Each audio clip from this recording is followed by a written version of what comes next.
গ্রামের প্রতিবেশীরা হচ্ছে আপনজন, আর এরা মাঝে মধ্যে ভয়ঙ্কর হয়। হ্যালো ভিউয়ার্স, আসসালামু আলাইকুম।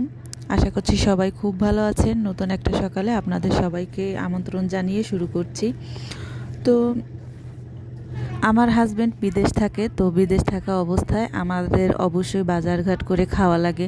তো আমাদের প্রতিবেশীরা অনেকেই মনে করে যে আল্লাহ কোথায় যাচ্ছে, বাজার করতে যাচ্ছে, তারা নাকি অনেক হয়তো কারোর সাথে ডেটিংয়ে যাচ্ছে।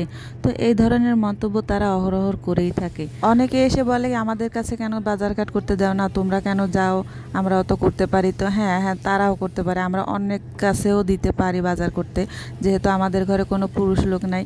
হ্যাঁ, আমরা পারি, কিন্তু দেই না কেন জানেন? আমাদেরটা আমরাই করে খেতে পছন্দ করি।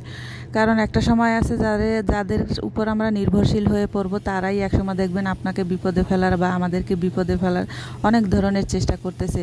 তারা গায়ে পড়ে অনেক কিছু করার চেষ্টা করবে। সেই জন্য আমরা কখনোই পরের উপর নির্ভরশীল হয়ে থাকি না। বিশেষ করে এগুলো গ্রাম অঞ্চলেই হয়ে থাকে। আশেপাশের মানুষ যাদের সহ্য না হয়, তারা অনেক ধরনের বাজে মন্তব্যও করে কখনো কখনো। যারা দেখবেন আপনাদের আশেপাশেও ভিড়তে পারে না, তারা মাঝে মধ্যে বাজে কটূক্তিও করে থাকে।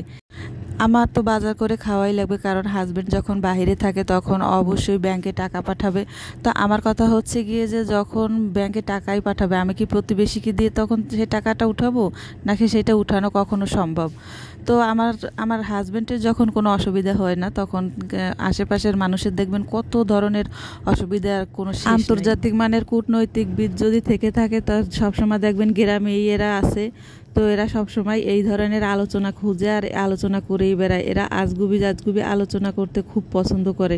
মানে এরা হয়তো হবে, এই ধরনের হয়তো হবে, এই ধরনের মন্তব্য তারা করতে খুব পছন্দ করে। আজকাল ফেসবুকে দেখি অনেকে মন্তব্য করে প্রবাসীর বউদের আর জীবনে কি আছে, এদের স্যামসাং একটা ফোন, তারপর হাজব্যান্ডের সাথে ইমোতে এক কথা বলা, এদের জীবনে আর কিছু নাই।